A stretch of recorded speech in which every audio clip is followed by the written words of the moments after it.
everyone, welcome back to my channel. So today I'm going to tell you about my September TBR and what I plan on reading. There might be one in here that's going to shock you, so definitely be on the lookout for that. But I have this issue where I buy books that sound good or that are recommended that I'm like, yeah, I definitely will read that.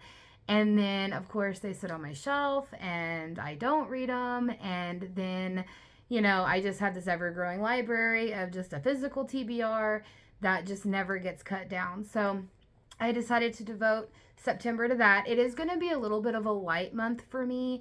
I do have quite a lot going on. I am going to a book sale the same day that you're going to be seeing this. So I'm definitely going to be showing you that haul whenever I get back. I also am going to Authors in the Bluegrass, which is September 30th through October 2nd. So I'm not even going to be here for that, and I'll have a video, of my vlogging of my experience. So I do have quite a lot going on in September, so I didn't really, want to pack it full and then feel disappointed that I never got to any of the books. So I think I have 4 books that I am going to be reading, and they are all from my physical TBR. Actually, one of them is one that I just picked up because it's definitely not in my realm of what I would normally read. So I'll definitely tell you about that last. But the 3 books that I will talk about first are all of my physical TBR. They've been sitting there for a while, and I'm just like, you know what? I'm just going to dig into it. So I am so excited for that. I actually don't know what a couple of these books are fully about, so I'm probably just going to read the synopsis to you and everything, so that way you can kind of get a good idea if you've never heard of them. So the first book, and of course this is not going to be my first read, but the first book that I'm going to talk about is The Forsaken King by Penelope Barsetti. Now, this is a pen name by another author. So it's her first fantasy romance, I guess you would say. So basically the synopsis says, Ivory, which is the female main character, I see him watch me. Everywhere I go, he follows. He's one of my father's guards at the castle. Goes by the name Mastodon. There's something about him I don't like, but my warnings are never taken seriously. But I bet if my brother voiced the same concerns, that would be no issue, just because he has balls and I don't. Well, I have bigger balls than he ever will. When I leave for the capital, Mastodon escorts me, and just as I feared, he kills my guards and captures me. At least he tries to capture me. There's a lot of running and chasing. I land an arrow right in his neck, but it does nothing. It's like he doesn't even feel it. He takes me into a cavern, and we descend deep underground to the bottom of the cliffs. Then he tells me why he's doing this. Because my family took everything from him, and now he's about to do the same. And then Mastodon. Her father murdered mine, then raped my mother, and forced me to watch. Then he pushed us over the cliff to our deaths. But we survived, and now we're ready for revenge. She's the key to that. After she helps us get what we need, I'll hang her by her pretty neck and watch her take her last breath. I steal her from Delacroix. And of course, she fights me the whole way, not just with her fists, but with her mouth too. If she wasn't my pawn, I might actually like her. When I hand her over to my mother, I realize she has far more sinister plans. She tells me to do exactly what her father did and force her.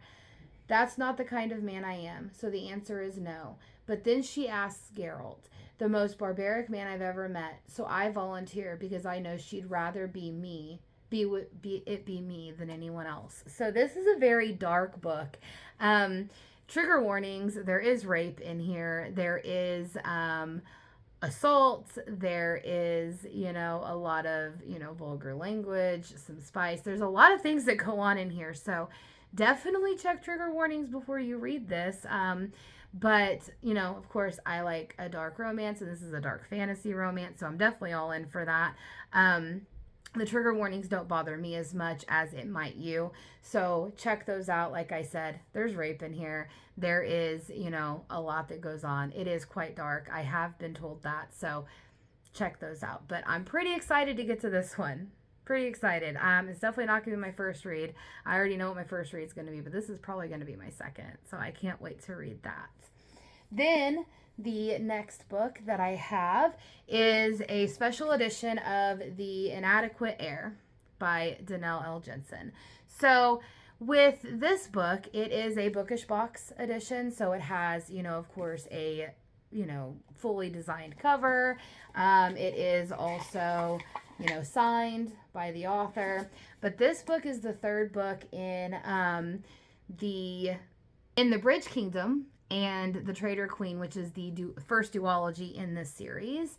And then this book actually follows a different character that is in that world, set in that world and stuff. And so you follow her and the male main character, where, it is set not in the Bridge Kingdom world. It is set on the other side in a different area. So definitely can't wait to pick this one up. If you've read the Bridge Kingdom or the Traitor Queen, you definitely already know, probably who these characters are and such. There isn't a synopsis on here, or I would read it for you. But I'm definitely excited to pick this one up. It is a lot thicker than the Bridge Kingdom and the Traitor Queen, so I'm quite interested in how this is going to be put up. I wonder if there's going to be more plot or, maybe more spice, because there really wasn't a whole lot of spice in the Bridge Kingdom or the Traitor Queen. There was a little bit, but not a whole lot. It was more fantasy than it was romance. So I hope this, packs a punch with the romance. So I'm excited for this one. The next one I know nothing about. I was actually given to me by a friend, and they said, you need to read this. And so I was like, okay. And I haven't read it. It's The Diviners by Libby Bray. So I know nothing about this book. I don't know if I'm going to like it. I don't even know what it's about. So let's find out here. So it says, do you believe there are ghosts and demons, diviners among us? Oh, yeah, ghosts and demons and diviners. So Evie O'Neill has been exiled from her boring old hometown and shipped off to the bustling streets of New York City. And she is positively ecstatic. It's 1926, and New York is filled with speakeasies, Ziegfeld girls, and rakish pickpockets. The only catch is that she has to live with her Uncle Will and his unhealthy obsession with the occult. Evie worries he'll discover her darkest secret, a supernatural power that has only brought her trouble so far. But when the police call Will to the crime scene of a murdered girl branded with a cryptic symbol, Evie realizes her gift could help catch a serial killer. As Evie jumps headlong into a dance with a murderer, other stories unfold in the city that never sleeps. And unknown to all, something dark and evil has awakened. Okay, so never read the synopsis of this. I just put it on my shelf and I was like, I'll read it. And then, of course, my friend finally gave up on asking me if I liked it because they realized that I just wasn't, making it a priority. But I'm pretty excited for this because it takes place in the 20s in New York. It sounds like it has like that fantasy or paranormal vibe to it because it has supernatural powers. But it sounds like there's a murder mystery as well. So quite intrigued, actually. I wonder if there's any romance in here. It says that the books in the series after this are Lair of Dreams and Before the Devil Breaks You. So that sounds quite good. Definitely on board for that. It's definitely not something that is reaching to me where I'm just like, I can't wait to get to this. But I'm more intrigued now after reading the synopsis. So if you have read this and if you like it or don't like it, leave me some comments below and let me know. Is there romance in here? Because I would really like some romance, even if it's a fade to black, just something other than, a murder mystery, because I don't want to, sound, weird here, but I just gotta have some romance, even if it's just a little, right? Even if it's just a swooning type of romance and nothing happens. I gotta have a little bit. So let me know. But I'm pretty excited to read this. So my next final book, you will be so shocked at this whenever you hear what book I have going.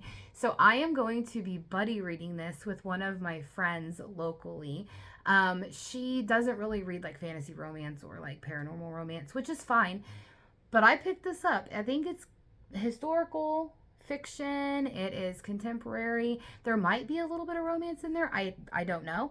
I did start reading a couple chapters just to make sure that I was even going to enjoy a little bit of it before September gets here. But it is The Seven Husbands of Evelyn Hugo. So you can see that I've already started reading just a little bit of it just to kind of make sure that I will like it.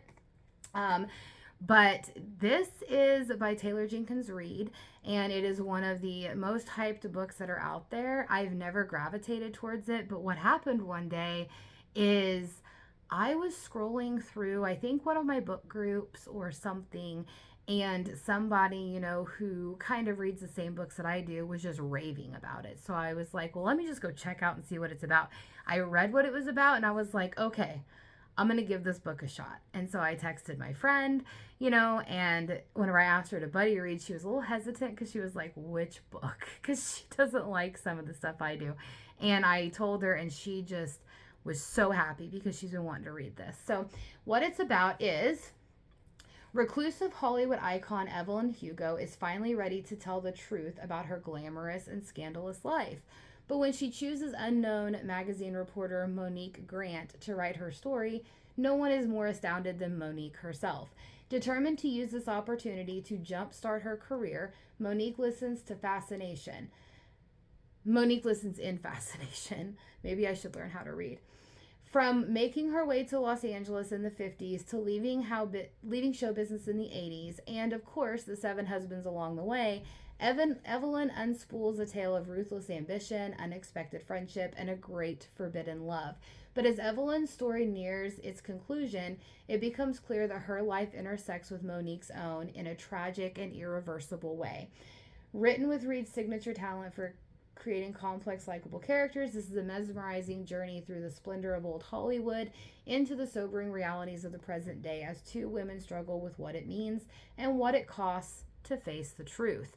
Now, I'm pretty excited. I read, how far into it am I? I am getting ready to start chapter 6, and I decided that was a good place to stop because you already have the story built up. You know what's going to happen. Monique has met Evelyn Hugo.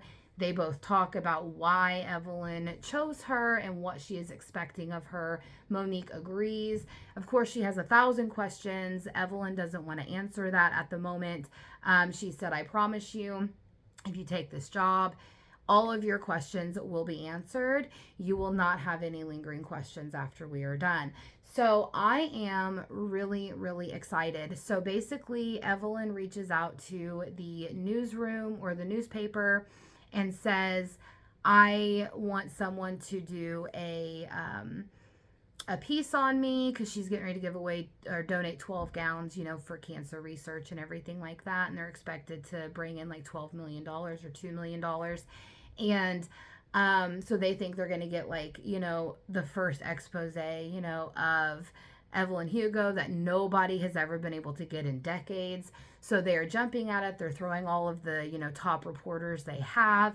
And of course, Evelyn told her publicist, I only want Monique Grant. And Monique Grant at that newspaper is almost a nobody. She's on the lowest part of the totem pole, doesn't get any of, the exclusives or anything. And so they try to counter that, but she said, it's Monique or no one.